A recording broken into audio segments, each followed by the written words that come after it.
C'est l'histoire d'une riche et très belle princesse que son mari, moins matériellement fortuné, bat, violent, tabasse depuis le premier jour où ils se sont rencontrés.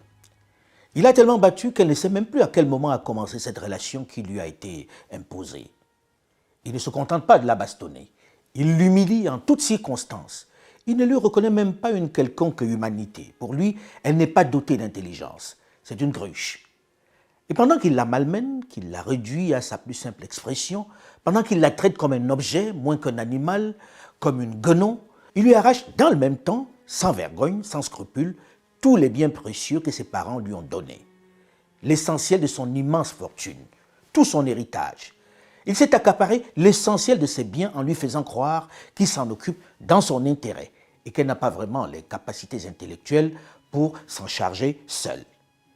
Il l'a tellement écrasée qu'elle a fini, au fil du temps, par ne plus croire en elle, par douter de ses capacités intellectuelles, par se détester, par avoir honte d'elle. Elle a développé un tel complexe d'infériorité qu'elle en est même arrivée à avoir de l'admiration pour son bourreau de compagnon, qu'elle fait tout pour lui ressembler, pour essayer d'adopter ses manières, son style de vie. Son tyran est devenu son modèle. Certains parlent de syndrome de Stockholm.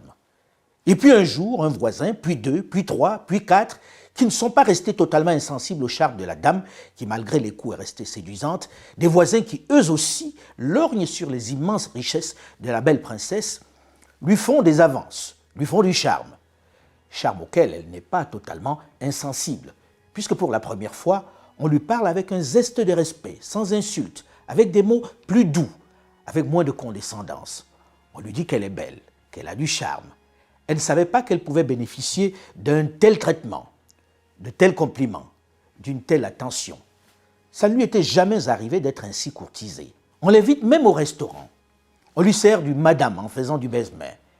Les dragueurs sortent le grand jeu en somme, même le chéquier. Elle tend l'oreille à ses courtisans, accepte l'invitation tout en n'étant pas naïve. Elle sait que tous ces charmeurs lorgnent sur sa fortune. Mais c'est mieux que ce tortionnaire qui depuis longtemps bénéficie de ses largesses en la martyrisant. D'un coup, le vieux compagnon qui découvre que sa partenaire est courtisée par d'autres et qu'elle n'est pas insensible à leur démarche, s'emporte, menace, la met en garde. Il lui fait savoir qu'elle n'a pas intérêt à se mettre avec l'un d'entre eux. Seulement, la princesse qui a gagné en assurance, qui a pris conscience de l'exploitation dont elle était victime, ne l'écoute plus. Elle n'accepte plus qu'on lui dicte sa conduite, qu'on lui dise à quel moment elle doit manger, se coucher, boire, se lever, bref, elle veut prendre son destin en main. Mais le compagnon, surpris par ce réveil, au lieu de négocier avec elle, au lieu d'utiliser des arguments plus convaincants pour la reconquérir, menace de la quitter, menace de lui couper les vivres. Mais elle a désormais conscience qu'elle n'aura plus faim, qu'elle a le potentiel pour se passer de cet amant qui ne comprend décidément rien. Et plus grave, elle a pris conscience que ce partenaire, malgré ses fanfaronnades, ne peut se passer d'elle. Il a besoin d'elle pour continuer de vivre, pour garder le style et le niveau de vie qu'il a adopté. C'est le grand froid à la maison. Et les courtisans qui ont bien compris ce qui se passe dans la chambre redoublent d'intensité pour la séduire. Au lieu de faire des excuses et de négocier sa place dans le lit de la princesse, de lui demander de lui accorder encore une petite place, une autre chance, ils s'acharnent à dénigrer les dragueurs, notamment les plus charmants, les plus entreprenants. Il la met en garde contre lui fait comprendre qu'il va être plus féroce et plus violent que lui, que c'est une brute épaisse, sans manières et sans cœur, qu'avec lui, elle va connaître l'enfer, qu'elle doit urgemment s'en éloigner. Il menace même dans un premier temps de quitter la maison avant de se raviver, puisqu'il se rend compte que sa belle princesse est très disposée à le laisser partir. Même pas peur. Alors il prend le parti de rester pour dénigrer ses concurrents. Une stratégie qui fait beaucoup rire sa partenaire qui maintenant n'est plus prête à un quelconque mariage exclusif. Pour elle, c'est désormais l'union libre. Elle traite avec le mieux-disant. Fini les bonimenteurs. Cette histoire, elle ne vous dit rien? Elle ne vous parle pas? Je sais que vous l'avez très vite compris qu'il s'agit de l'histoire de l'Afrique, notamment de la zone francophone avec la France. Une France qui patauge, qui a du mal avec le changement de paradigme. Après la longue et douloureuse traite négrière et son lot de violence et d'humiliation, après la colonisation et son lot d'aliénation mentale, d'humiliation, de pillage, de vol, de contrats léonins, de mépris, Paris semble avoir loupé le coche du changement. Elle semble surprise par le réveil d'une jeunesse qui a radicalement rompu avec la docilité et la collaboration de leurs parents. Elle n'a manifestement pas vu venir le changement et elle a du mal, beaucoup de mal, à amorcer le virage alors qu'elle avait pourtant toutes les armes pour rester en selle, pour au moins sauver les meubles. La Russie a commencé, au fond, un nouveau type de guerre mondiale hybride. La Russie est l'une des dernières puissances impériales coloniales. Elle décide d'envahir un pays voisin pour y défendre ses intérêts. C'est ça la réalité. Quand vous les voyez poindre leur tête chez vous, n'y voyez pas autre chose, même s'ils vous tiennent le discours inverse. Je constate que la Russie, à travers le monde, est l'un des pays qui, avec le plus de force, utilise des instruments de propagande, usant d'ailleurs de nos règles démocratiques, en faisant croire que ce sont des confrères à vous, développant des chaînes de télévision. Mais Russia Today, Sputnik ne sont pas des chaînes de télévision avec des journalistes libres qui parlent d'une information libre et ouverte. Ce sont des gens qui divulguent une propagande au service d'un régime qui les paye. Ils utilisent cela pour mener leur guerre, diviser les opinions publiques et pousser leur avantage. Vous voyez que je n'exagère pas en disant que Paris a perdu pied, qu'elle n'a pas compris qu'il faut changer de discours et qu'il faut en finir avec cette attitude infantilisante, avec cette propension à donner des leçons. C'est triste de voir à quel point même un jeune président, visiblement désireux de garder la main, de sauver la relation, a du mal à trouver les mots, la stratégie pour rester connecté avec la jeunesse africaine. L'Afrique n'a plus besoin de parrains, des tuteurs qui lui disent ce qu'elle doit faire, avec qui elle doit traiter, comment elle doit s'organiser, qui sont ses amis ou ses ennemis. C'est justement ce qu'elle refuse. Elle n'est plus sensible à la propagande d'où qu'elle vienne. Elle ne croit pas au Père Noël qui viendrait de Paris, de Londres, de Washington, de Bombay ou de Moscou pour la sauver. Elle ne veut plus entendre parler d'aide, mais de coopération, de partenariat. C'est seulement à ce prix que la compagne pourra partager la couche avec sa princesse. Mais elle ne sera pas seule, c'est certain. L'Afrique a du mal, certes. Elle est le théâtre de la pauvreté, des famines, des pandémies, mais elle a conscience d'une chose. Le monde a besoin d'elle. Sans elle, la planète ne peut tourner. Sans son immense réserve de bauxite, pas d'aluminium pour ses industries. Chacun sait combien c'est vital pour tous les objets du quotidien. Sans son coltan et son cobalt, pas de transition écologique possible. Sans son uranium, plus de nucléaire. Je ne vais pas faire la liste de tous ceux dont le monde a besoin et qui se trouvent essentiellement sur le continent noir, puisque finalement, et c'est cela le paradoxe, l'Afrique est le seul continent qui n'a pas besoin d'aller chercher des ressources ailleurs pour son développement. Elle a tout sur place pour initier son industrialisation. Oui, elle a peut-être ou certainement besoin de la science et de la technique des autres, mais le reste, elle l'a sur place. Les autres ont toutes besoin de ses richesses. Tenez, je ne résiste pas à la tentation de présenter aux yeux du monde en quoi la mariée est précieuse, en quoi l'Afrique est plutôt une chance unique pour l'avenir du monde. Ce n'est pas un slogan. Il faut arrêter de croire qu'il s'agit de fantasmes de jeunes Africains pour se donner de la contenance. Non. La réalité, les jeunes Africains doivent la connaître pour négocier demain. Ils doivent être confortables. Ce n'est pas eux qui sont en position de faiblesse. Au contraire. Avec une superficie grande comme les États-Unis d'Amérique, la Chine, l'Inde et l'Europe réunies, l'Afrique pèse pour 13% de la population mondiale. Une proportion appelée à doubler en 2050. À elle seule, elle dispose de la moitié des terres arables encore disponibles de la planète. 660 milliards de mètres cubes de réserves d'eau douce. Avec ses 250 millions d'hectares, la seule forêt du bassin du Congo, deuxième poumon du monde, capte davantage de carbone que l'Amazonie. Qui dit mieux? Je vous fais grâce des minéraux et des métaux rares dont regorge son sous-sol. Minéraux indispensables à l'industrie moderne et à la transition énergétique. Le cobalt, le lithium, le nickel et les terres rares. L'Afrique produit 12% du pétrole mondial et exporte déjà vers l'Europe 108 millions de mètres cubes de gaz naturel liquéfié, soit presque autant que les importations européennes de gaz russe avant le déclenchement du conflit avec l'Ukraine, c'est-à-dire 150 millions de mètres cubes. L'Algérie à elle seule fournit 11% des volumes consommés dans l'Union européenne et devrait voir cette part augmenter à la faveur des nouveaux accords conclus avec l'Italie et la France. Le continent recèle d'immenses réserves encore inexploitées. 125 milliards de barils de pétrole brut, mais surtout près de 13 milliards de mètres cubes de gaz naturel. Le tiers des découvertes mondiales d'hydrocarbures réalisées au cours de la décennie passée l'ont été en Afrique. Et d'immenses projets gaziers vont entrer en service en 2023. au large de la Mauritanie et du Sénégal, dans le golfe de Guinée et dans le canal du Mozambique. L'Afrique verra sa production de gaz tripler d'ici 2035, selon Rystad Energy. Rien qu'en nous arrêtant à ce stade de l'inventaire du potentiel africain, de ses richesses, on mesure son poids central dans le devenir du monde. La jeunesse africaine en a pris conscience. L'Afrique devient ainsi le maître du jeu.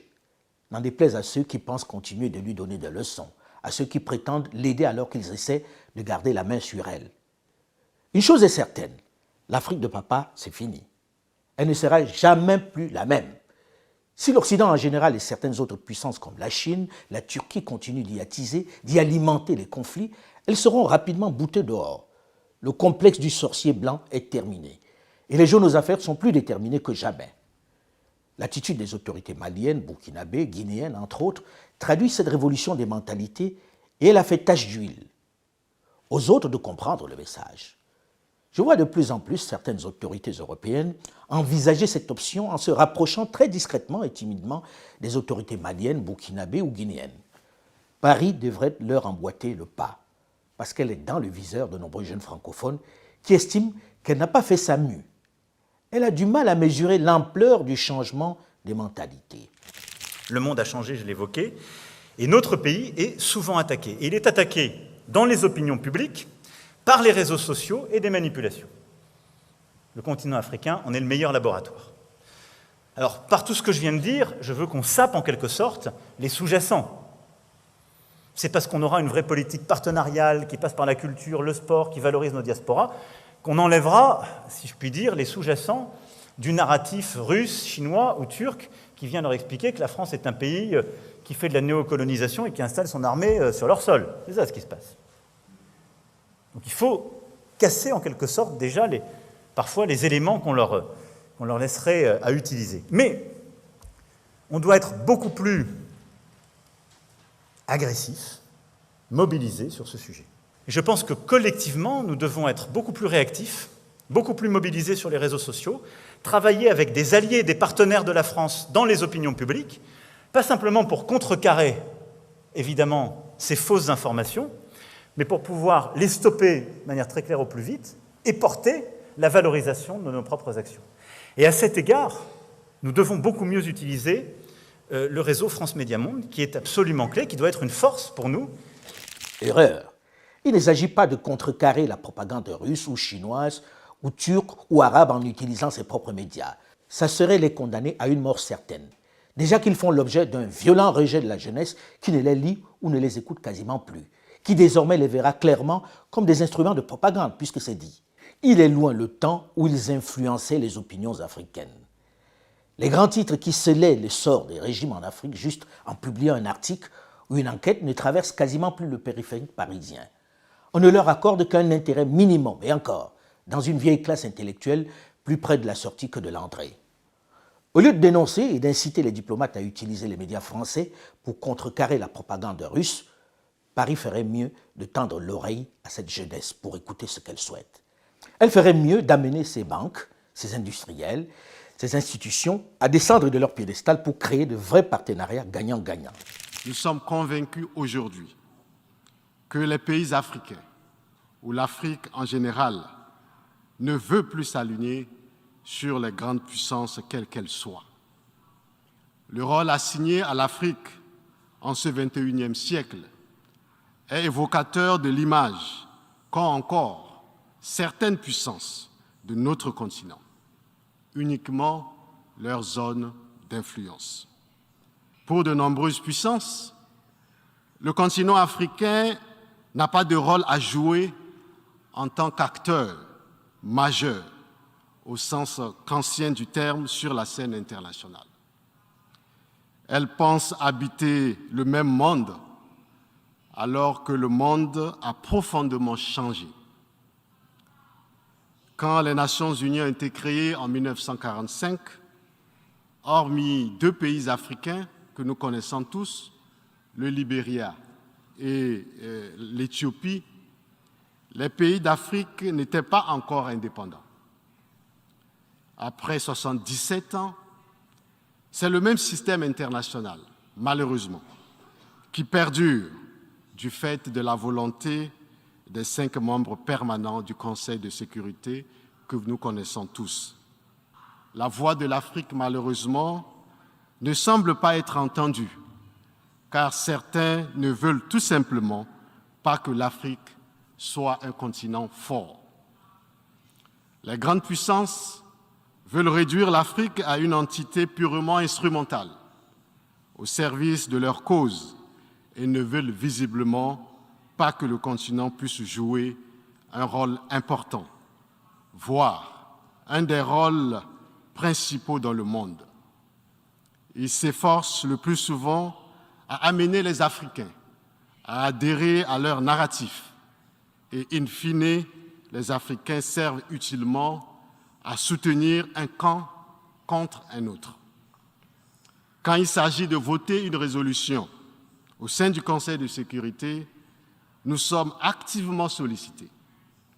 D'un côté comme de l'autre, l'Afrique est alors courtisée, voire même mise sous pression par certains de nos partenaires.